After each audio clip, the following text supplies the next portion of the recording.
Hey guys, what is up? Super K-Man Rocks here, and we are here for my MSI 2024 Winners Finals overview and analysis video. By the end of this video, we are going to know our first team that has qualified for the MSI Finals, and also by proxy, the first region to guarantee themselves 4 teams at the World Championships. It's a pretty consequential series, all things considered. It's maybe the 2 best teams in the world going head-to-head, which is always a blast to see. It's 2 mid laners that we've been talking about as potentially 1A, 1B in terms of talent in the world right now going head-to-head, so a lot of fun stuff happening in today's video. If you are excited, let me know down in the comments section below. Who did you expect to win, and did things go according to plan for you? Not only in terms of who ended up coming out on top, but how we got there. If you want to know my thoughts, check out the playlist up on the iCard right now. In that playlist is going to be every single video we've done on MSI up until this point. That includes the pre-tournament primer. That includes me going over every single game, every single series that has happened at this tournament already. So if you want to know my thoughts on both these teams and how they performed in rounds 1 and 2 of this main stage, you can check out that playlist. It's going to have those videos up there. But without further ado, I don't want to waste you guys' time too much. Let's jump right into it. If you are new here, what we're going to do is go game by game, talking about the advantages and the disadvantages that each team was able to generate. I'll be giving a player of the game and a dud of the game for each individual game, and at the end of the series, I will be giving a player of the series to kind of tie everything into a nice, neat little bow. We will be previewing our kind of 4th place matchup down in the lower bracket at the end, because that, of course, is happening tomorrow. A very consequential series, as it's an elimination series, which this one isn't, but most of today we'll be talking about the Winners Finals. So let's get into it. You can see the 2 teams up on your screen. You can feel the excitement surrounding this series. There's been a lot of talk about these 2 teams. It's finally time for them to go head-to-head. It's a matchup between the #1 seed from the LCK in Gen.G and the #1 seed from the LPL in Bilibili Gaming. The champions from the 2 best regions in the world going head-to-head. The first ever matchup between Chovy and Knight, arguably the 2 most talented players in the world at the current moment. And you've got other big pieces. It's Keen versus Bin, it's Canyon versus Shun, it's Pays versus Elk, it's Lehens versus On. There are so many phenomenal matchups in terms of how this thing ends up shaking out that you just have to be excited for it. This is likely the 2 best performing teams up until this point this year, going toe-to-toe. Neither of these teams felt particularly challenged domestically. Gen.G definitely came a bit closer because of that finals against T1, but they didn't drop a series against T1 all year long, and so it wasn't really like they ever felt like they could have been the #2 team in the region. And then for Bilibili, they just kind of ran through the LPL. They were the best team in the LPL by a pretty large margin, even with teams like Top Esports and JD Gaming doing relatively well. BLG really only stumbled when they weren't paying attention and never really felt like a talent problem for them. And so this has felt long overdue in terms of seeing these 2 teams face off against each other, and there couldn't be a bigger stage. The winner of this series, like we said, guarantees themselves a final spot and 4 seeds at Worlds, which is huge. If you win MSI, you basically guarantee yourself a spot at Worlds as an organization, so that's also a pretty big deal. But how do these 2 teams match up against each other? Well, obviously the main matchup is going to be Chovy versus Knight in the mid lane.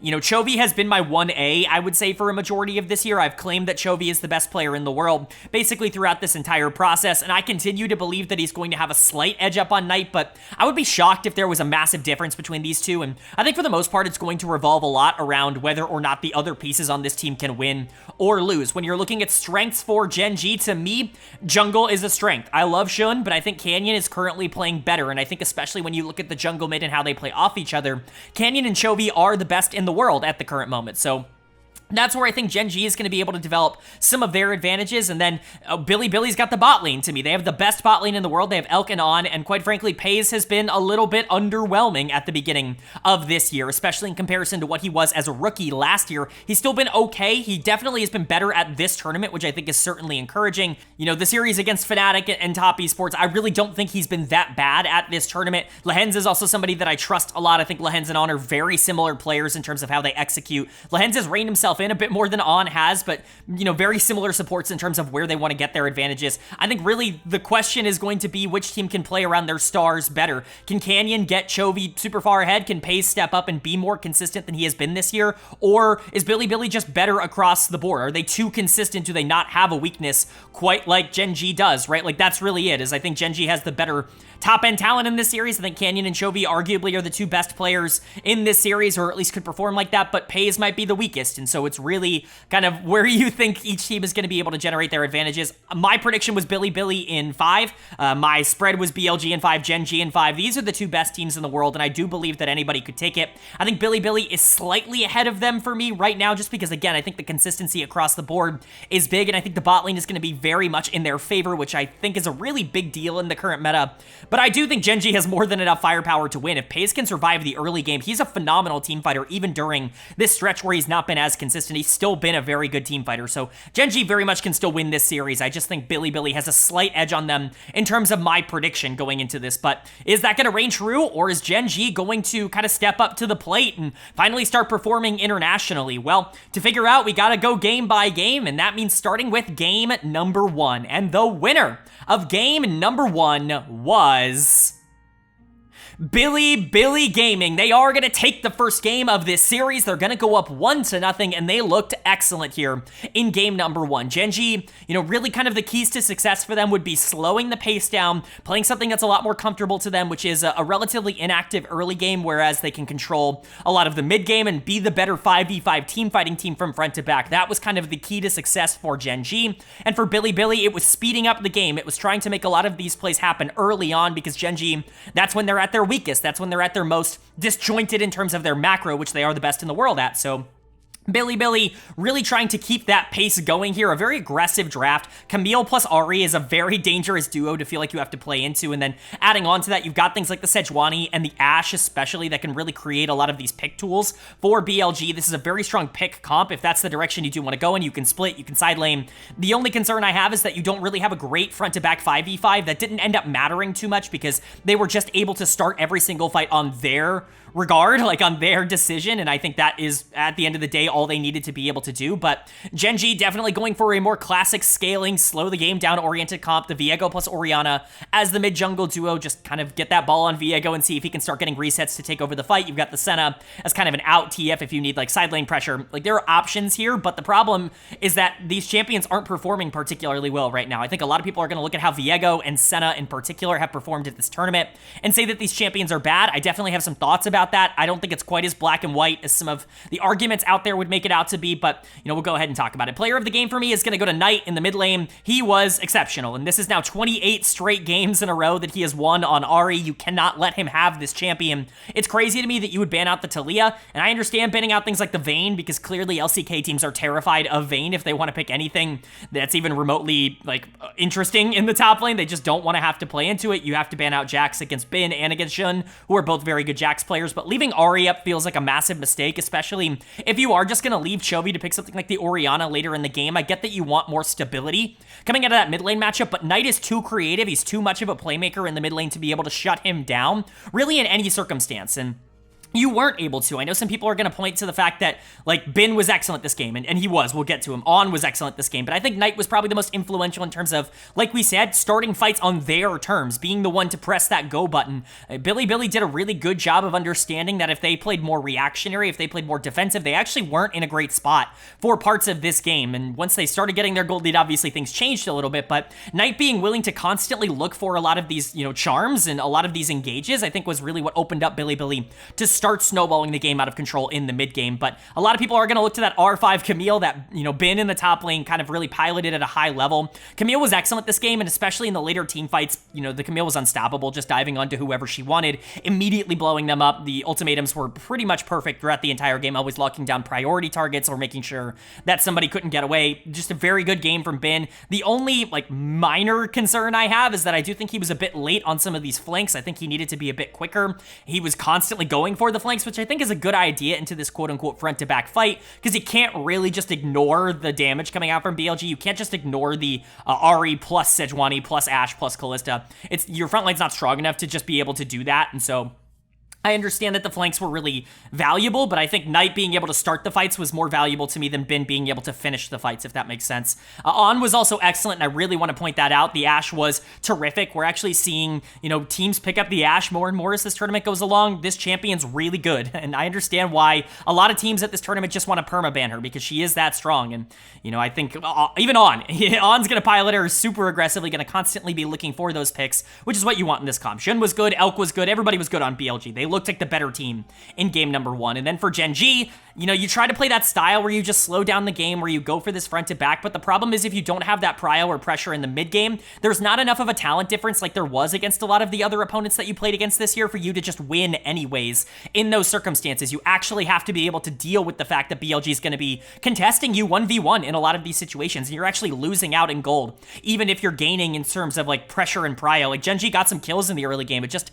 didn't really matter. Keen was probably the best performing member of Gen.G. The Twisted Fate was actually very difficult to deal with. There was a lot of attention shown towards the top side in the early parts of the game, and Keen was definitely kind of the beneficiary of that. Not that Bin struggled in the mid to late game, but Keen certainly did his job. It was just kind of the rest of the team that wasn't particularly valuable in this game. I think people are going to look at Canyon and Pays, like we said, the Viego and the Senna, two champions that are still being prioritized despite their poor performances at the tournament. Senna to me is significantly more justifiable. I think Senna is still pretty strong, and I think the numbers don't necessarily indicate just how good this champion can be in the right circumstances. But Viego, I'm starting to, be really out on. I understand why people are a bit frustrated. This champion just isn't quite as good in the mid to late game right now as he has been in previous years. The nerfs to his numbers have definitely hit him, and even though his kit is still very versatile and he can still get those resets, he can still take over games, there are just champions that do that job a little bit more consistently, and Viego being prioritized above them is definitely more of a concern. That being said, carry junglers just aren't in meta right now. They're just not working at MSI, or really they weren't working in the playoffs either. We're seeing a lot more supportive or setup junglers, things like Sedge, even things like Xin Zhao if you want to be more aggressive. Those are the things that are really working right now at this tournament. Viego, who needs resources, who wants to be involved in a lot of the mid to late game action, it's just not going to be quite as consistent, and I think we're seeing that. Chovy also was just kind of there, didn't really do anything. Some of the shockwaves were good, but BLG actually played around him very well. Lehens was essentially irrelevant. Pays is going to get dead of the game. I don't think I even ever said that. Like, it wasn't the Senna's fault that he was so useless this game. I think his positioning was the problem. He was constantly getting picked off by the Camille in particular, and again, those flank angles were a pretty big deal, but Pays had to be ready for them at some point in this game, and it just never felt like he learned or adapted, and it's definitely a bit of a concern that this bot lane that really does need to just survive, as long as they can survive, the rest of this team is good enough to win. They were not able to survive in game number 1 with attention and with resources put their way, so I am a bit concerned for Gen.G, but it's just one game. Like, if they continue to go to this strategy of wanting to scale and BLG continues to outpressure them, specifically in the mid game, that could be disaster for Gen.G, but I think this team is smart enough to know when they need to adapt, and I think this game 1 shows that they can't rely on the same strategies that they used to beat other teams in the LCK against Bilibili. It's just not going to work. You don't have the hands diff, and so you can't get away with some of the more greedy aspects of your draft that you were able to get away with for a lot of this year. But if Bilibili goes up 2-0, that's pretty dominant. Reverse sweeps are hard, especially against one of the best teams in the world. Gen.G really wants to tie up the series here, but will they be able to? Well, the winner of game number 2 was Gen.G. They are going to take game number 2. They're going to tie up the series at 1 apiece, and we've got ourselves a series on our hands. We're moving in to game number 3 now, tied up at 1 apiece. That is the best news we could get. I did not want to see a blowout. I did not want to see a sweep when it came to these two teams. I wanted to see them at least both put a good foot forward in at least one game, and that's something that we've already gotten here. Bilibili very good in game number 1, but Gen.G definitely outplaying them in game number 2, which is definitely something that we're going to have to continue to monitor. This is just a much more aggressive draft from Gen.G. They hold a lot more of the decisions in this game in their hands. It's not Viego plus Orianna plus Senna. You're not looking at a comp that really relies upon just surviving in the early game to get to that, 5v5 power spike. You're in a much better position to actually choose which plays you want to go for, and specifically stop the plays that Bilibili want to go for, or at least try to counter them, which they did really well in this game. For BLG, they did try to go to the well again. I think that they definitely struggled a bit having a less proactive mid laner, at least in terms of the champion that was played. We'll talk about the performance that Knight gave in this one because it wasn't particularly good. In game number 2, there still were positives for this team. Like Bin, I thought was relatively fine, but the strategy of dive bot over and over again that BLG has been so successful with over the course of the last essentially 2 years, well, Gen.G knew that they were going to do that, and they said, okay, well, we're just going to counter dive bot, and now we actually have champions that can deal with that. So really good stuff from Gen.G. Player of the game is very obviously going to go to Canyon. You know, Nidalee is one of those picks that it's really funny to see continuously pop up in series like this. You know, Canyon and Shun are probably the 2 best Nidalee players in the world, or at least they're very much up there. You know, I would certainly make the argument that they're the 2 best Nidalees in the world, and so to see Canyon pull it out here in game 2 and to really break the game open, just macro-wise on that champion, it's really cool to see. It's one of the most encouraging things I think we could have seen from Canyon. You know, we saw this out of him earlier on in the tournament. It's good to see that this works even against the other best teams in the world,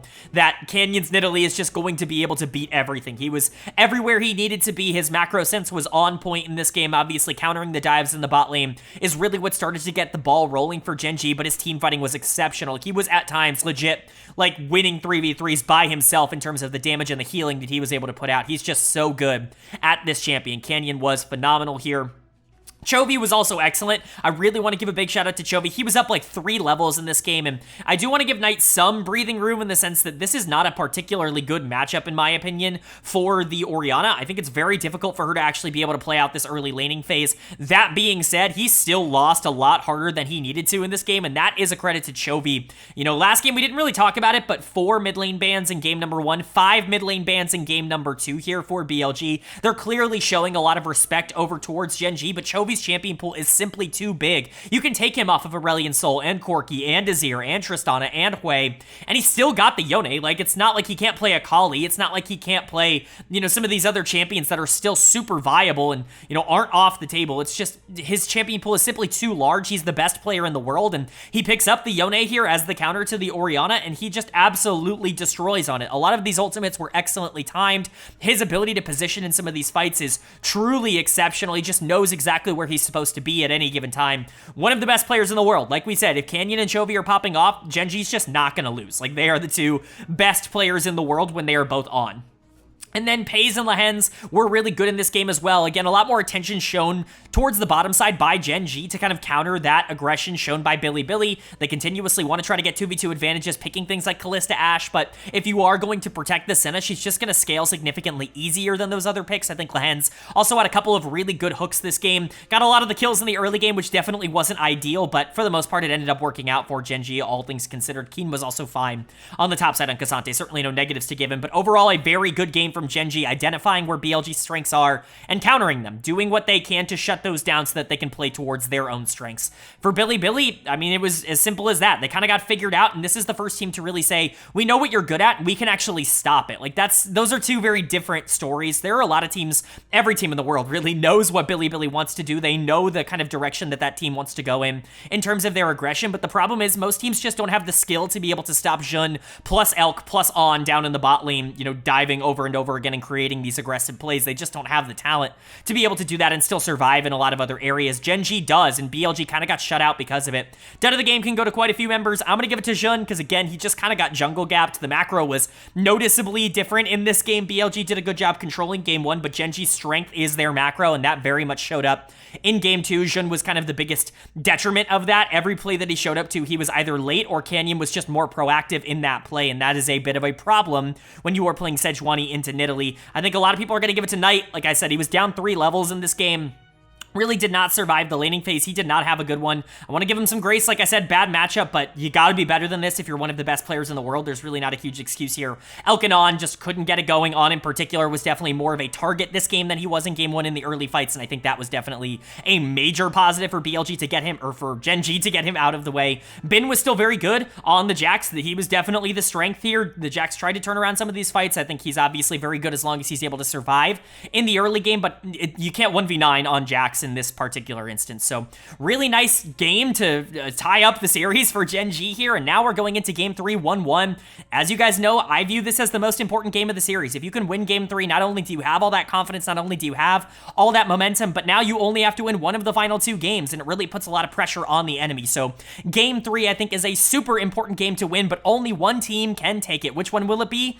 Well, the winner of game number 3 was Gen.G. They are going to take game number 3. They're going to go up in this series 2-1, and this is now back-to-back games where they have seen what Bilibili wants to do. They said, no, we're going to raise you what we want to do in our game, how we're going to play our style, and BLG just doesn't have a response. They're not able to outhands their way to a victory like they are able to do against a lot of other teams. This is becoming a Gen.G masterclass in how to shut down one of the best teams in the world, and I am all here for it. They are playing out of their minds right now. Honestly, all 5 members of Gen.G are popping off in this series. I'd love to sit here and point to 1 or 2 members that are quote-unquote carrying the team. There are definitely members that are stepping up, but there's no one that I want to discount on this team. There is no one whose contributions aren't super relevant towards why this team is winning games. All 5 members of Gen.G are playing well, and for Bilibili, like, they are really struggling at being able to match the pressure that's going on the other side of the map.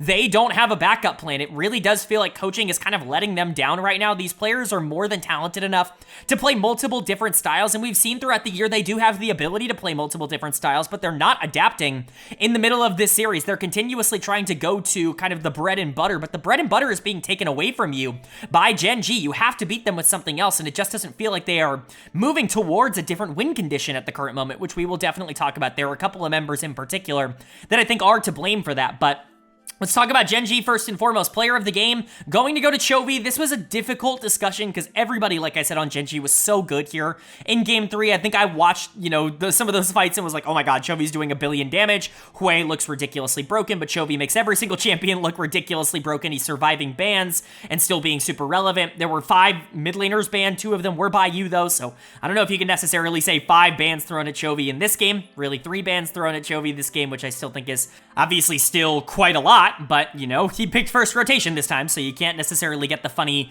little meme screen cap, but the Hui was still super excellent. I mean, his ability to play team fights on this champion is astronomically better than almost anybody else in the world. We were talking about Hui being a potential power pick coming into MSI because of the buffs he received right before the tournament, but he really has just kind of been a mid lane pick, like certainly not one of the more dominant ones. Chovy made him look like he was ridiculously broken, although again, it's not Hui that's broken, it's Chovy that's broken. He is that much better than everybody else in the world right now, and quite frankly, in the 1v1 in the mid lane, he's just straight up gapping Knight. This should not be going the way that it is in terms of Bilibili struggling to find any sort of survivable pressure in the mid lane, but Chovy has been that good in the last 2 games. Even if Knight was good in game number 1, I definitely want to point that out.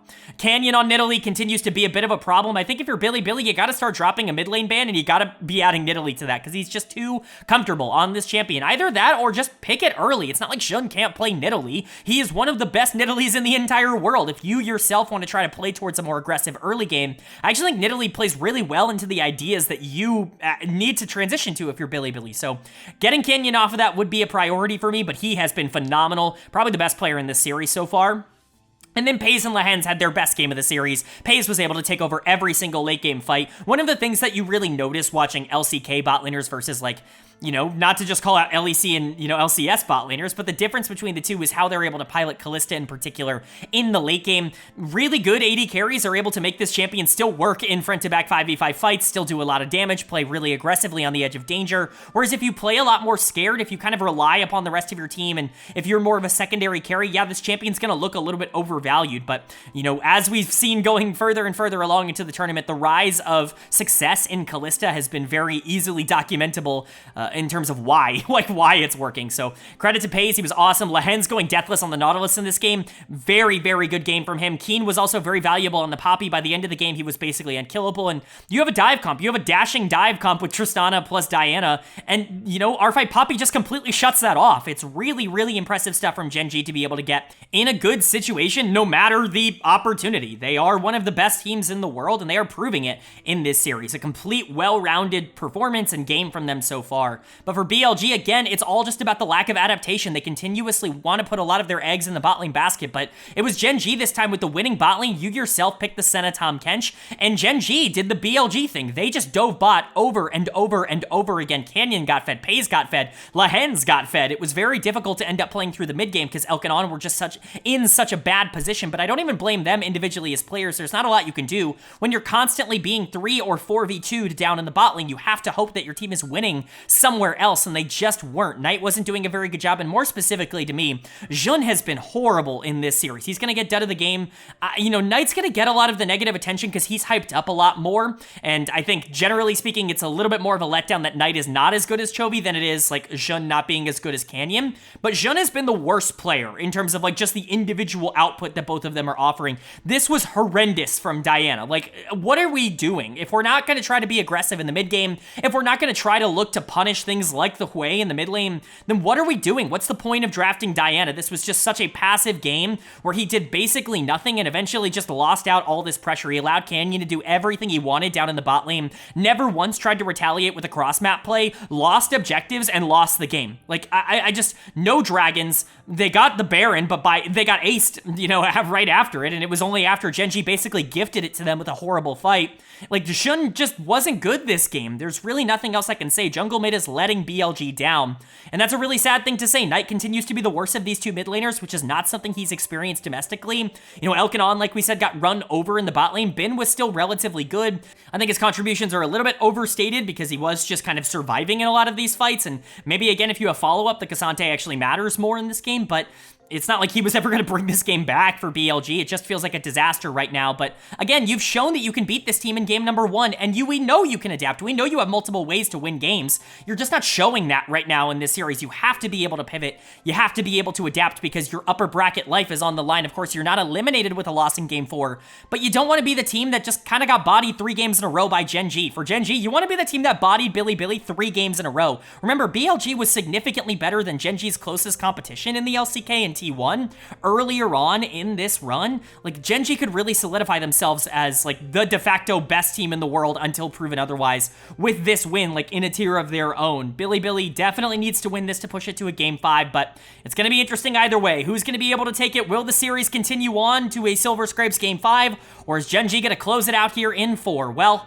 the winner of game number 4 was Gen.G. They are gonna take game number 4. They're gonna wrap up this series winning 3-1, and there is no longer a debate. There is no longer a conversation. The best player in the world has emerged, and his name is Chovy. He is the best player, no questions asked, in the world right now. We already had a pretty good idea of that going into the tournament. I had him as my number 1 mid laner going into the tournament, but Knight was a close second. Like, truly, I thought this was going to be a close matchup.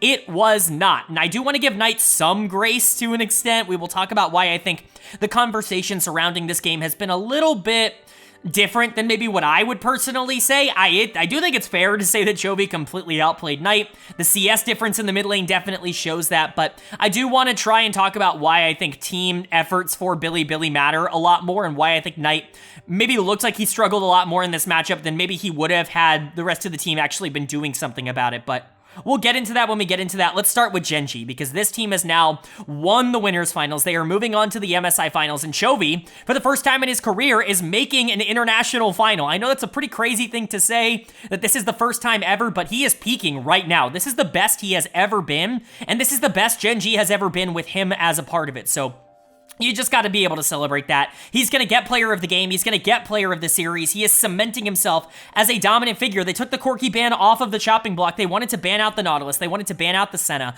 the things that were going to be a little bit more stable down in the bot lane. Elkanon really wanted to try and mix things up with an aggressive kind of combo lane here. They lane swap into the top side. That's where a lot of the dueling happens, but that means the Corki is left up, and you know how much I hate Corki. Anybody who follows this channel knows I think Corki is a complete dog water champion that cannot be played by almost anybody in the world. But Chovy is not almost anybody in the world. We've been talking about it the whole tournament. If you are not Chovy, don't pick Corki. If you are Chovy, pick whatever the hell you want. Corki absolutely takes over the game when it's in the hands of Chovy. That is how dominant he is as a mid laner right now. And he was amazing in this game. Obviously, the Rockets are doing a ton of damage, but it wasn't just a solo carry. First of all, Canyon was phenomenal in this series. The 2 games of Nidalee, like I said in the previous game, like he was kind of the front runner for player of the series for me before Chovy just completely popped off here in game number 4. But Canyon was phenomenal in terms of early pressure, completely gapped Shun on the other side of this matchup. I think that was the biggest gap between 2 players. I know a lot of people are going to point to Chovy and Knight and say like, oh, Chovy versus Knight was the biggest disparity between 2 players in this series. I think it was Jungle. I think Shun was by far the worst player in this series, and we'll get into that when we talk about Bilibili, but Canyon obliterated him in this jungle matchup. It was never close. The pressure was never identical. Shun was always reacting, and Canyon was always being proactive. It was massive for Gen.G as a whole. And then Keen, Pays, Lehens, they were all phenomenal in this game. Lehens in particular, exceptionally good on the Nami. Sometimes with the Lucian Nami lanes, the Nami fades into the background a bit. Not when Lehens is playing it, then it's a carry. Then it really is somebody that you have to continuously watch. Pays was the highest damage in the game, even over the Corki, which is ridiculous on Lucian. Keen was underratedly phenomenal across this entire series. One thing I really want to stress is, as much as Chovy is going to get a lot of, accolades and awards for this win, as he's deserved, this was a team effort. This was all 5 members of Gen.G playing phenomenal. These were all 5 players playing like world-class top 3 players in their roles, and that's all you can ever ask for from a team like Gen.G. But for BLG, this was the closest game of the series. Even game 1, you kind of blew them out. Games 2 and 3, you got blown out. Game 4, very back and forth. Unfortunately, you just don't have the team fighting comp to be able to keep up. You've got the dive, like you've got Cassante plus Vi plus Vex, and coming from a Vex player, like as somebody who has played a lot of Vex, I don't get it. Like at the top level right now, I understand wanting to add Vex for like this dive comp. It synergizes super well with Vi and with Cassante, but you're relying so much in this comp on being able to win in the mid game. Like if you're not winning, if you're not up in gold by like 5k going into 25, 30 minutes, you can't win this game. Like it's unwinnable. You won't have any way to actually play 5v5. And so, I don't love the draft, especially as a Vex player, but Knight also played it pretty poorly. He's going to get dead of the game for me. I do think that there are certainly some moments you can point to where he was super relevant.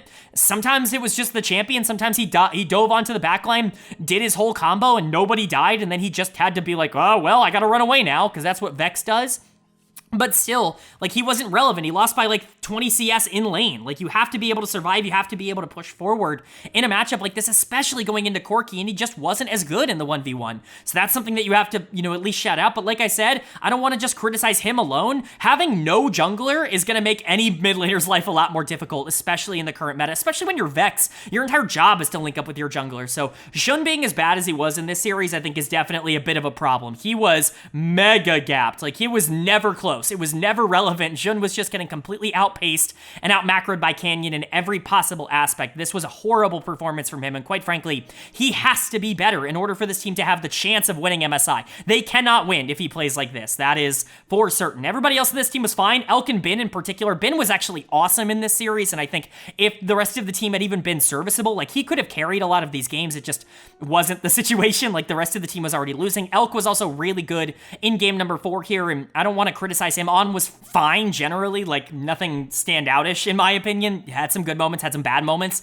as this game continued to go along, but jungle mid was who let BLG down in this game. There really is no ifs, ands, or buts about it. That's where Gen.G was able to get their lead, and that's what we talked about in the pre-series, is that Canyon and Chovy at their best are the best duo in the world, and it's not particularly close, and unfortunately for BLG, they got their best today, and you just weren't able to beat that. Like, I want to sit here and criticize them, but they still have some time. They move down into the lower bracket now. They take on the winner of tomorrow's series between T1 and G2. It's going to be an easier challenge than Gen.G, but certainly not a walk in the park for a team that did seem very disjointed and kind of got exposed a bit in this series. I think if they can't bounce back in terms of confidence, that could be a bit concerning for me. But for Gen.G, they move on now to MSI Finals. They are going to be competing for the MSI trophy, and, they're going to be competing for an auto-guaranteed spot at Worlds, as long as they make playoffs, which they will. And also worth noting, they've now guaranteed 4 seeds for the LCK at Worlds, which is obviously super notable. Not that was ever in doubt, but, the LPL hasn't guaranteed that. The LCK has, and so you're definitely excited for the region, for Gen.G, and for this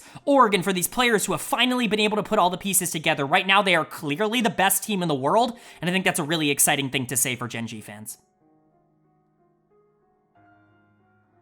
All right, but that is going to do it for my MSI Winners Finals overview and analysis video. We now know our first team to qualify for the MSI Finals in Gen.G. They are, of course, representing the LCK. Tomorrow, we're going to get one step closer to finding out who is going to be opposing them in those MSI Finals as we see T1 take on G2, a rematch of the round number 1 series that T1 was just barely able to take. G2 in really good form right now. T1 maybe not in the best form. I think this is a really fun series, and honestly, I don't know who I favor. I think this might be the closest series left. Like, I thought Gen.G BLG was going to be close. It turned out Gen.G was actually just really freaking good.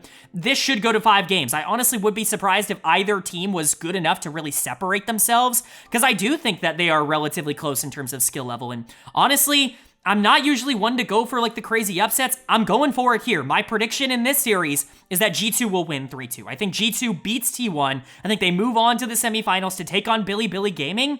And I think that there is a lot of celebration surrounding the LEC because of it. I think G2 is in phenomenal form. Genuinely, G2 wins that first series by like a landslide if Hansama plays like a human being. He did not play like a human being in that series against T1, but he has been very good in this lower bracket run, was great against PSG, but more notably was phenomenal against Top Esports. Jackie Love and Mako are one of the best bot lanes in the world, and quite frankly, Hans and Mickey just outplayed them. If they're continuously able to get the things that they are comfortable on, if they have their confidence back, if they're able to just survive in that bot lane, again, just be human, I honestly think G2 wins elsewhere. I think jungle mid right now looks better than T1's. I don't know what's going on with Faker, and I do think he was better against Team Liquid, but there are real concerns there. He wasn't great against G2 the first time, and Broken Blade's been better than Zeus at this tournament, and so I'm really excited for this. Hopefully G2 can live up to expectations. If T1 blows them out, it's going to be a little bit disappointing, I think, just in terms of, like, I want to see a close series, or even if G2 blows them out, I'd be disappointed. I want to see these two teams go back and forth, but maybe surprisingly, I do have G2 winning. Would love to know whether you agree or you disagree with that take